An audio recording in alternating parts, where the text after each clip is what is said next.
Islam kayak gini, khawatir, wah ini nanti gimana, sesat dan sebagainya. Padahal hanya kita cukup membaca karangan-karangan beliau, itu kita termasuk muridnya.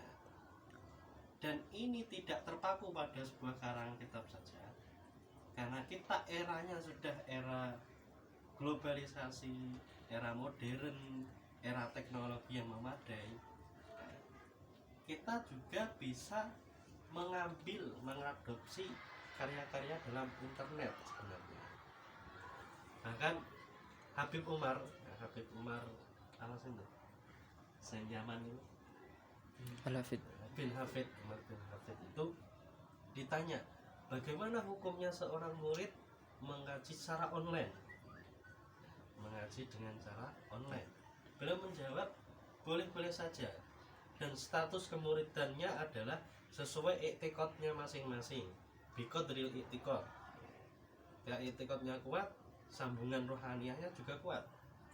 Tapi walaupun begitu boleh, tidak lantas menghilangkan keberkahan tersendiri talaki, bertemu langsung, berdiskusi secara langsung, tabaruk secara langsung. Nah, itu juga lebih afdol daripada hanya online.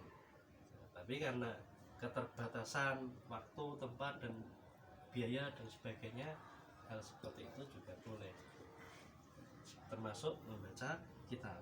Kan kita harus memperluas seperti itu. Jangan kita langsung, wah saya nggak mondok, saya nggak punya guru. Jangan lantas berbangun seperti itu ya. Jangan khawatir, kita hanya membaca kitab, itu namanya ahlu riwayat yang diriwayatkan. Nyatanya buku itu sampai di toko, bahkan di online kita gampang untuk mengambil. Kita pelajari, nggak masalah, jangan takut gila dan sebagainya ya. Kita niatnya bagus, insya Allah Gusti Allah juga akan memberi kita petunjuk.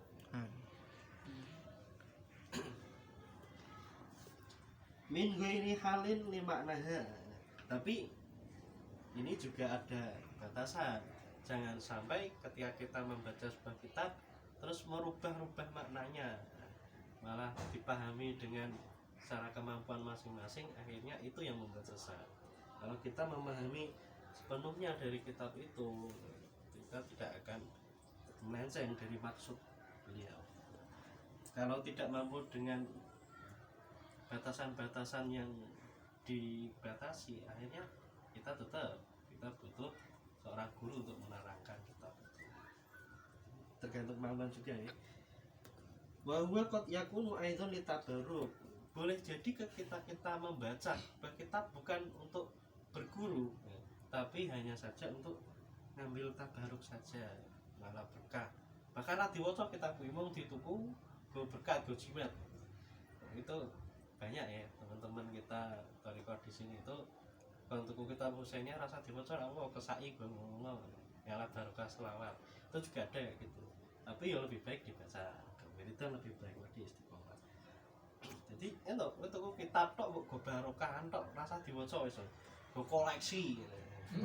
Kitab barokan itu boleh, enggak apa, itu wis termasuk diakui murid ya, walaupun tidak digunakan al-nisbat. Tau gue ngaku beliau nggak apa-apa. Nyatanya dari kitab buku koleksi, kita barukan atau hanya sekedar koleksi boleh ya. Itu termasuk murid dari segi ahlu riwayat, mengambil riwayat. Yang ketiga yaitu ahlu diroyah, mengambil cara diroyah. Diroyah itu apa?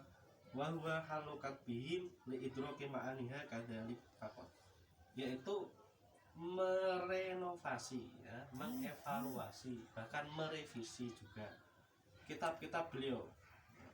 Jadi tidak dipahami secara keseluruhan, hanya sebagian atau bahkan dirubah, walaupun tidak secara total, hanya sekedar diambil inspirasi saja, nanti dirubah bahasanya, dirubah isi kandungannya, itu juga boleh.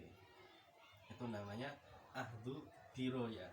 Banyak sekali kitab-kitab ya, yang notabene mencontoh ya, terus seperti Julumiyah nanti muncul Imriti dirubah menjadi buah nadom, bahkan ditambahi materinya gitu.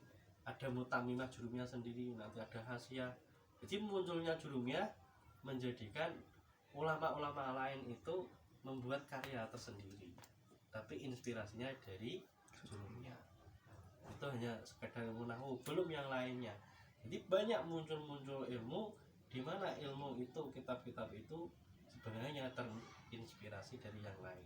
Itu termasuk diroyah, niru-niru, mencontek karya itu pun boleh, dan itu diakui sebagai murid sebenarnya. Ning garek ya, dia itu ngakoni gurune kok.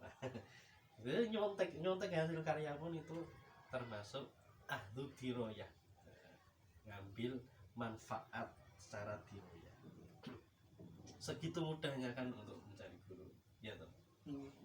Jangan terlalu terkekang dengan paradigma. Kudu sanate ini, aduh nanti bahaya. Ora entuk guru-guru kan. Dengan kondisi kita yang kerja, kondisi kita yang dengan kesibukan tidak memungkinkan lah untuk mondok dari guru. Nah, sebenarnya yang namanya berkumpul itu ada dua makna, kumpul secara zahir, kumpul secara batin. Dan kumpul secara batin ini lebih ditekankan, walaupun zahir kita berjauhan tempat, asal batin kita selalu tersambung, dan roh pasti akan tersambung, karena arruh junudun mujannada, wis dikelompok-kelompok, sudah dikelompok-kelompokkan, punya sifat ittisal yang saling menyambung. Dimanapun kita berada, kita akan selalu menyambung, tergantung kemampuan rohaniyah itu sendiri. Kadang rohaniyah itu ya, melewati batas waktu dan tempat, jadi dimanapun berada bisa berkomunikasi satu sama lain. Ada yang hanya mampunya lewat mimpi, ada yang langsung berkomunikasi langsung. Ya, semoga kita nanti rohaniyahnya tetap tersambung, walaupun ya dengan metode seperti ini, sampai kita nanti di tempat manapun lah, pokoknya sampai akhir perjalanan ini kita masih bisa saling membantu satu sama lain. Kemudian yang terakhir, yang keempat, yaitu ahlu tadrib wa tahdhib. Ini kita sudah memasuki yang dimana identik disebut pendidikan. Guru dan murid ki yo didik gitu kayak. Jadi di sini ada tadrib, ada latihan-latihan khusus, kasih materi, dikasih ujian-ujian ya, dikasih teguran, dikasih contoh, bahkan didampingi 24 jam. Tahdhib,